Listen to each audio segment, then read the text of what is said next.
Hello students.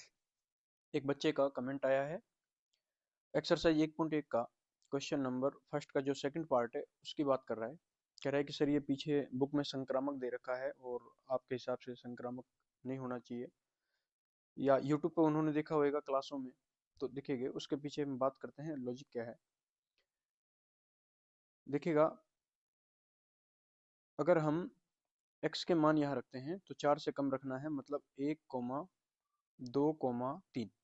उस हिसाब से y के मान अगर हम निकालें, देखिएगा x का मान 1 रखेंगे, y का मान 6, x का मान 2 रखेंगे, y का मान 7, x का मान 3 रखेंगे, y का मान 8। यानी रिलेशन हमारे पास बन के तैयार होएगा 1,6, 2,7 और 3,8। अब इस रिलेशन को थोड़ा सा डिस्कस करते हैं, ये संक्रामक क्यों है और क्यों नहीं है, इसके बारे में थोड़ा सा बात करते हैं। देखिएगा, अगर संक्रामक के नियम से देखा जाए तो देखिएगा, रिलेशन दिया गया है r बराबर में 1,6, 2,7, 3,8। संक्रामक का नियम क्या कहता है कि यदि मान लीजिएगा एक का रिलेशन 6 से है और 6 का फिर आगे अगर किसी से नहीं है तो ये संक्रामक माना जाता है। ऐसे ही अगर हम बात करते हैं 2 का 7 से रिलेशन है बट 7 का आगे किसी से नहीं है तो ये अधूरा डाटा है, मतलब ये संक्रामक माना जाता है। ऐसे ही 3 का 8 से रिलेशन है, 8 का आगे अगर किसी से श्रृंखला नहीं बढ़ रही है तो ये संक्रामक माना जाता है। लेकिन ये संबंध संक्रामक नहीं है, ऐसा क्यों है, इसके पीछे बात करते हैं। देखिएगा, रिलेशन को इतना चेक करने के बाद और चेक करना होता है, और वो क्या है, हमारे पास जो रिलेशन है वो है y बराबर में, थोड़ा सा जगह चाहिए हमें। देखिएगा, हमारे पास जो रिलेशन है y बराबर में दिया गया है x प्लस का 5।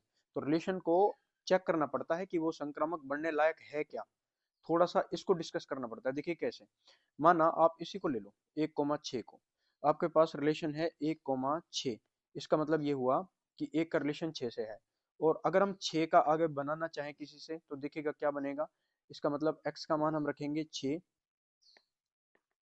और प्लस में 5, यहाँ पर आ जाएगा हमारे पास y बराबर में कितना आ जाएगा 11। यानी 6 का रिलेशन आगे किससे होना था, 11 से। अगर ये रिलेशन आगे बढ़ता, हमें बाउंड कर रखा है समुच्चय ने, ये ध्यान रहे, समुच्चय पर डिपेंड करता है कोई फलन संक्रामक होगा या नहीं होगा। अगर हमें बाउंड कर रखा है, अगर हमें बाउंड नहीं किया होता तो हम इसको आगे चेक कर सकते थे 6,11 को। अब हमें चेक करना है कि क्या एक का रिलेशन 11 से बन पाएगा क्या। इसका मतलब ये हुआ कि y का मान 11 और x का मान 1 रखें तो क्या ये रिलेशन सेटिस्फाइड हो पाएगा। तो देखिएगा, इसमें हम y का मान रखते हैं 11, बराबर में x के स्थान पर रखते हैं 1 और प्लस में कितना है 5। तो यहाँ से आप देखेंगे 1 बराबर 6, यानी ये तो बराबर नहीं आ रहे। इसका मतलब ये हुआ कि x का रिलेशन y से है, और यदि हम आगे बढ़ाएं y का z से तो x का z से इस रिलेशन के हिसाब से कभी नहीं आएगा। आप किसी भी अवयव को चेक कर लें, चाहे आप अगर 2,7 को चेक करें और 7 का यदि आगे किसी से चेक करें, 2 का उस रिलेशन से उस अवयव से चेक करें तो नहीं होएगा।